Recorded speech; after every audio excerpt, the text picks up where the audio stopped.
Hi everyone, today we are going to talk about corruption in Malaysia. Corruption, as it defined by the World Bank, is a form of dishonesty or a criminal offense which is undertaken by a person or an organization which is entrusted with a position of authority in order to acquire illicit benefits or abuse power for one's private gain. Corruption may involve many activities which include bribery and embezzlement. Corruption erodes trust, weakens democracy, hampers economic development, and further exacerbates inequality, poverty, social division, and the environmental crisis. Corruption is a major problem in Malaysia. According to 2020 Corruption Perception Index, Malaysia is ranked at 57 out of 180 countries all over the world. Corruption comes in many forms, in business, in private sector, and even in government sector. But why? What is the cause of corruption? Why people still engage with corruption? There's a lot of causes for corruption. Although corruption differs from country to country, there are some key common factors that cause people involved in corruption. First is power.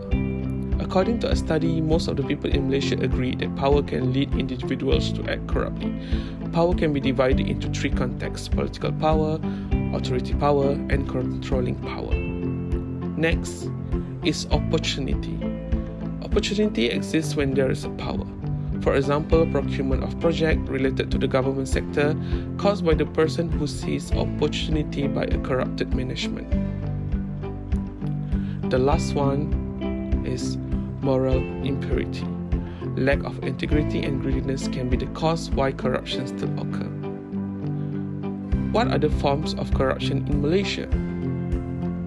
According to Institute of Democracy and Economic Affairs Malaysia, IDEAS, there are 5 forms of corruption in Malaysia. The first one is bribery.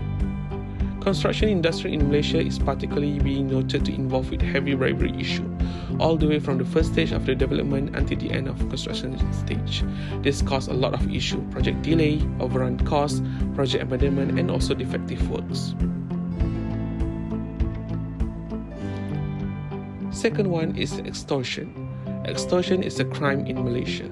Some of the corruption cases in Malaysia involves public officer that conduct excessive inspection on business premises to inflict fines and compounds. This type of harassment always in return being exchanged for a bribe. The third one is embezzlement. According to the study, many embezzlement cases occur in the education sector, particularly in the form of siphoning money from school funds. Embezzlement cases is not limited to education sector, but it happens across the society hierarchy, whether the amount is small or huge. Last one is favoritism and nepotism. The practice of favoring relatives and friends, where the person in power uses their authority to grant something or providing favor to the person they choose. It can happen anywhere in the private sector, where the act of choosing certain race to conduct some business, or in the government sector where political powers appoints their acquaintances. What is Malaysia's approach to fight corruption? According to the article published by the World Bank, Malaysia has taken some major steps as anti-corruption efforts.